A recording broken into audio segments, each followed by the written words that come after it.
Very good afternoon friends. आज BSc learning programme में मैं Jitendra Bairwa, assistant professor physics, आपका बहुत हार्दिक स्वागत करता हूं। मैं जो टॉपिक ले रहा हूं आज वो बीएससी थर्ड ईयर का सॉलिड स्टेट फिजिक्स बुक जो यूनिवर्सिटी ऑफ राजस्थान में थर्ड पेपर के रूप में चलती है, उसका टॉपिक ले रहा हूँ मैं।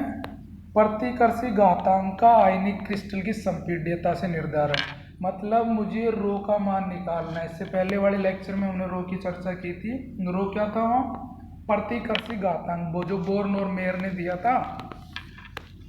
तो मुझे मतलब बीटा पता है, बीटा को हम संपीड्यता बोलते हैं। बीटा पता है और मुझे पता करना है रो। कुल मिला के बात ही है। तो प्योर मैथमेटिक्स है ये, और हम मैथमेटिकल टूल्स जो भी डिफ्रेंशिएशंस के हैं वो अप्लाई करेंगे और हम इसको निकाल लेंगे जो भी मैथमेटिकल टूल्स से है।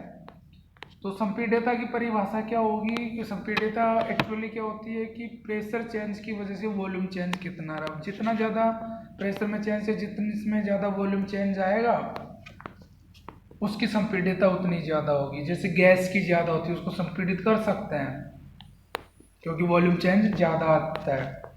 तो कुल मिला के प्रेशर तो क्या हो गया, प्रेशर चेंज तो एक कारण हो गया और चेंज इन वॉल्यूम एक इम्पैक्ट हो गया, इफेक्ट हो गया। तो कोज एंड इफेक्ट।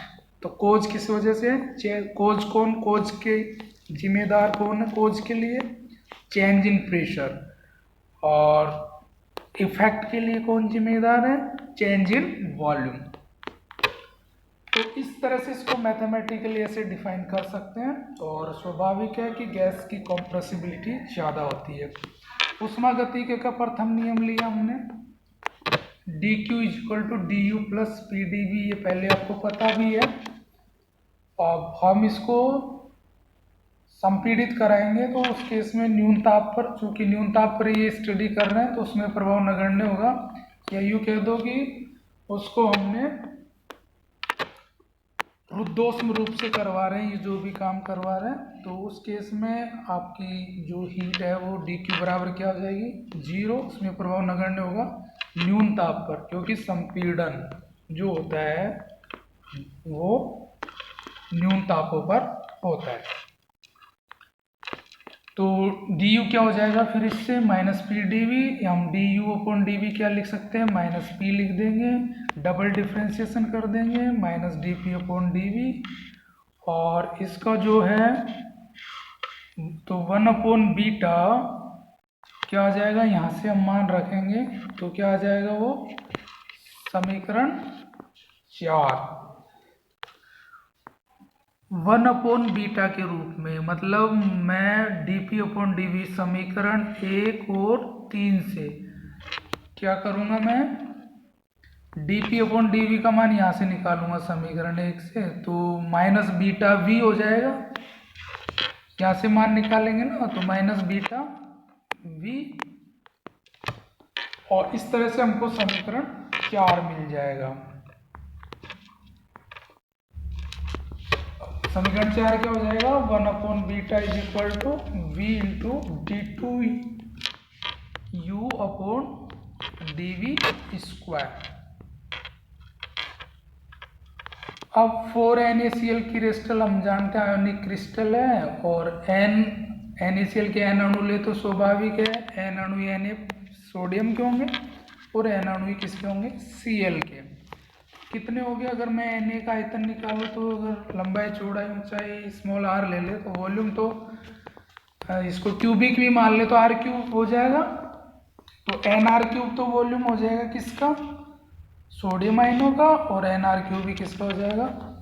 क्लोराइड आयंस का। तो कितना हो जाएगा वॉल्यूम क्रिस्टल का? 2Nr क्यूब, जहाँ N number of molecules of NaCl।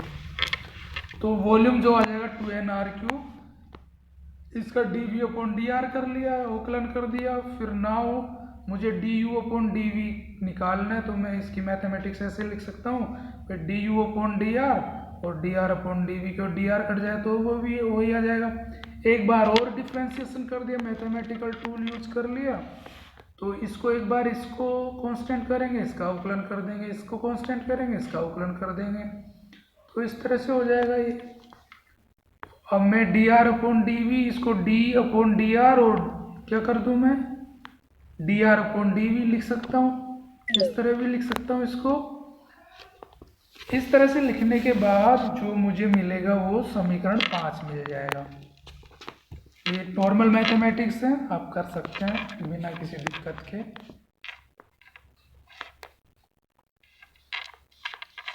अब जो आप देख रहे हैं वो साम्य अवस्था में हमें केस करना है, तो r बराबर 0 पर du/dr 0 होता है, आप जानते हैं। देयरफॉर उसमें मान रख दिया हमने, du/dr का 0 करेंगे तो पिछले समीकरण में मान du/dr तो 0 हो जाएगा, ये बच जाएगा।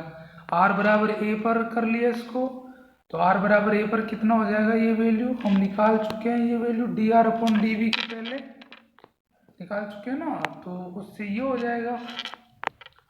पिछले इक्वेशंस में निकाल चुके हैं तो वो इस तरह से हो जाएगी, क्योंकि ये कितना था, 9 था ना, तो जो भी है ये आपको ये वैल्यू मिल जाएगी। और अब समीकरण 4 से साम्यावस्था पर संपीड्यता कितना, अब मैं साम्यावस्था पे ले रहा हूँ तो β0 मान लिया, v0 मैंने आयतन मान लिया और वहाँ ये मान लिया, और r बराबर a रख देंगे तो ये कितना आ जाएगा, du पर ये इसका मान कितना आ जाएगा, ये रख दो यहाँ से, ठीक है। और इसका मान भी रख दिया, v0 का कितना रख दिया हमने, 2na³, r बराबर a मान लिया ना, तो ये हो जाएगा, ये फिर ये हो जाएगा। इसमें कुछ आप इसका मान निकालोगे बीटा के रूप में, इसको इधर उधर करोगे तो इसको सोल्व करोगे तो ये आ जाएगा, और इसको हमने a² से दोनों तरफ गुणा कर दिया तो ये आ जाएगा। और इसको हम चाहे समीकरण 7 और 8 दोनों को क्या कहते हैं, बोर्न और मेयर का रिलेशंस कहते हैं। अब चूंकि मुझे तो बीटा के रूप में रो का निर्धारण करना है, तो मुझे पता है पोटेंशियल एनर्जी जो बोर्न और मेयर ने दी थी वो इस रूप में दी थी, मैं इससे पहले वाले लेक्चर में डिफाइन की जा चुकी है।